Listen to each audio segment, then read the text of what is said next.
Good evening. Here is top news newsletter, starting with the headlines. Syrian army troops killed 50 tourists in the countryside. Zarif Kerry hold nuclear talks in Davos. Ansarullah supporters rallied against Yemen's parliament. The Syrian army ambushed and killed 50 tourists in the Brak-Sweda highway in the countryside.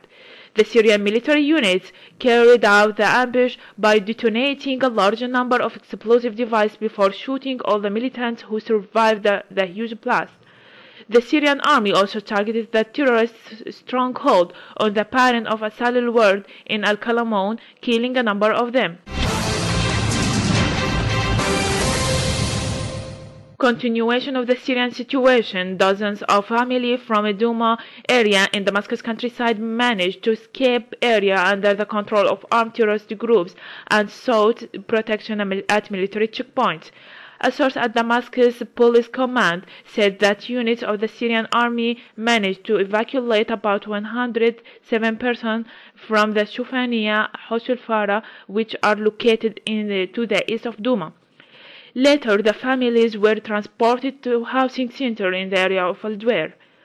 More than 500 people have fled areas under control of the terrorists in several parts of Damascus countryside in the last week alone, in addition to 800 gunmen from the same area who had turned themselves in the authority. U.S. Security of State John Kerry and Iranian Foreign Minister Mohammad Javad Zarif meet for bilateral talks on the sidelines of the World Economic Forum in Davos.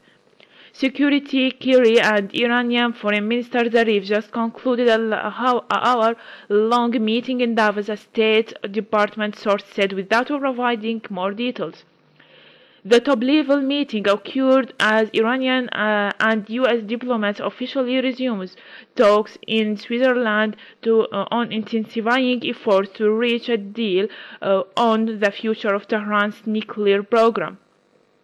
2 days of meeting between Iran's Deputy Foreign Minister Abbas Araghchi and top U.S. negotiator Whitney Sherman began in Zurich.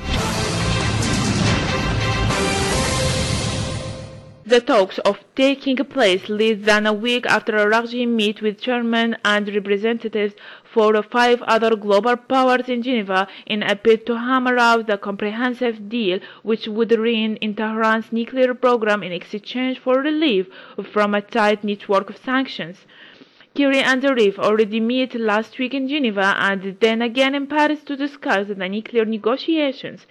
Iran and the P5+1, China, Russia, France, Britain, and the US plus Germany have been holding talks to secure a final comprehensive deal over Iranian nuclear work. Thousands of people have taken to the street across Yemen to support Ansarullah revolutionaries of the Houthi movement. The Yemenis attended massive rallies all over the country to express their support for revolutionaries, chanting "Death to America" and "Death to Israel" slogans. The demonstration came a day after the Yemeni President Abdurrabbu Mansur Hadi and the cabinet of Prime Minister Khaled Baha resigned over pressure from Ansarullah revolutionaries. The Yemeni parliament rejected Hadi's resignation, calling for an emergency session.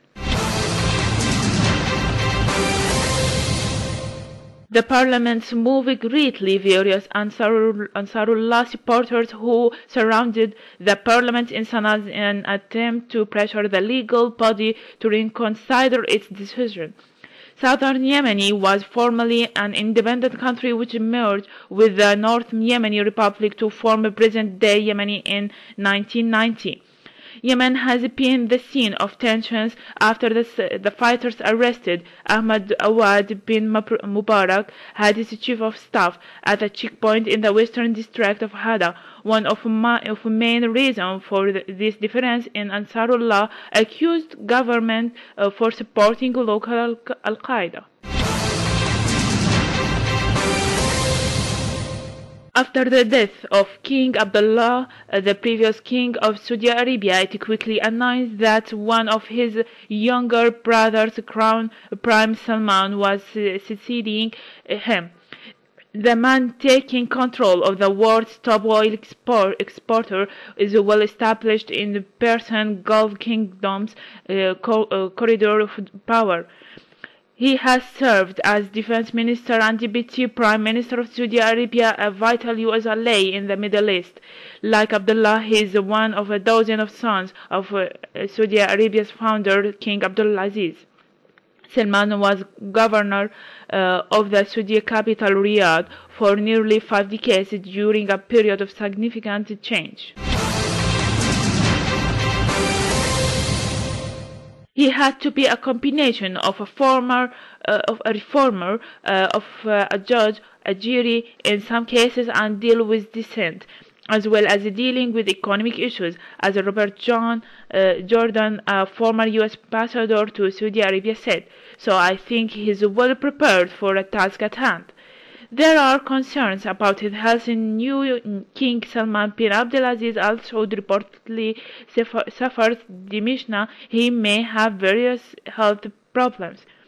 In fact, that Salman appear in public at all is attributed to his determination to become king, or more likely the ambition of his closest relatives that he should do so, as he wrote. That's all for today. Thanks for joining us. I'm Inas Ahmed. Good night.